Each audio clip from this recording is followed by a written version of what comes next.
Hello everybody, I'm Dr. Ned at Oakdale Veterinary Group, and today I'm going to help you understand dog behavior. I'm joined by Betty, who's going to ask us some questions. Dr. Ned, if my dog is having behavior problems, are they capable of change? They certainly are. Behavior is a really difficult topic. It takes a long time to instigate change when it's been there for a long time, so you're much better off correcting unpleasant behaviors early. I was told once that if the problem has been there for 3 weeks, it can take you 3 weeks to correct.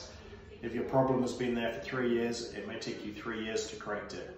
So this is something you want to jump on early before it becomes a ingrained behavior.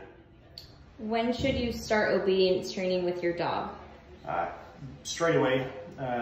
When they're puppies and you first get them, you can start with some basic toilet training, sit, stay, basic commands like that. Once they've completed all their vaccinations, you'll be able to take them out of the safe environment of the house to a behaviorist or a trainer and do puppy classes. But you start basic stuff as soon as you get the puppy. What are the most common behavior problems in dogs and how can they be addressed? There's a huge list, but if we think of what makes a dog hard to live with, separation anxiety is a large one. That often goes two ways. We get very attached to our pets. We have a dog that goes everywhere with us. One of my pets has a severe separation to the point that he will put his nose on you and won't leave you alone. So separation anxiety can be challenging. It can lead to destructive behavior, urinating in the house, chewing on carpets, chewing the trim off of door frames. Other behaviors, they could be aggressive towards other dogs or animals around food. They might bark, which could annoy your neighbors. Lots of things like that. I've got a little list here. We could also look at mounting. Young pets I have the same dog with the separation anxiety, had a favorite blanket that he used to roll into a ball and became very amorous with. He ended up becoming castrated and that resolved that problem. So several things.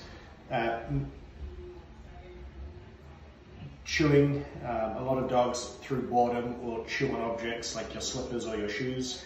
My same special child, Kobe, he chewed the inserts out of my shoes the other day. He's my special child. Can behavior issues in my dog ever indicate that they are sick? They certainly can. Maybe your dog is dragging the anus across the carpet. That can be a sign of an infection with parasites. If they are, what else could be? You could get more severe signs if your dog is walking in circles, has a head tilt. That could be a sign of a neurologic or a disease or an infection. So sometimes there is a medical cause behind it. Urinating in the house could be a sign of a urinary infection, or it could be a stress behavior. What are some behavior problems that may be associated with a medical condition?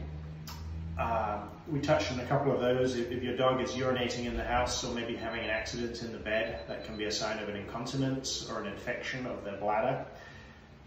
If your dog is walking in circles, pressing their head against the wall, this could be a sign of a disease in the brain itself, such as a brain tumor or an infection. How can a veterinarian help address my dog's behavior problems? The first part of any consultation will be a physical exam to make sure there are no underlying health issues. If your dog is urinating, we're going to palpate the abdomen, which means we're going to feel through the abdomen for any masses or abnormal changes. We'll collect a urine sample so that we can check for signs of crystals, stone formation, infections.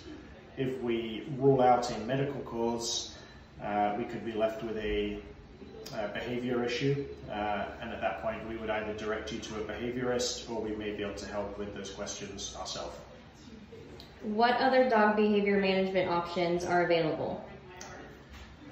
What other options? There is, in this area we don't have any specialized behaviorists. You have to go over to the Bay Area. There are some dog trainers who are great, although they're not licensed veterinarians and behaviorists. But basic obedience training. A lot of behavior issues come through boredom and neglect. Myself, I'm at work all day, so my dog would be very bored being stuck at home for 10 hours. He goes to stay with my mother-in-law, and she gets to look after him and keep him entertained, and that helps to minimize his destructive behavior. So just good exercise can really help them. You can go online, there's several resources that you can research through Google. If you come into the vet, though, we can direct you to the right area to help you. Thanks, we'll talk to you soon.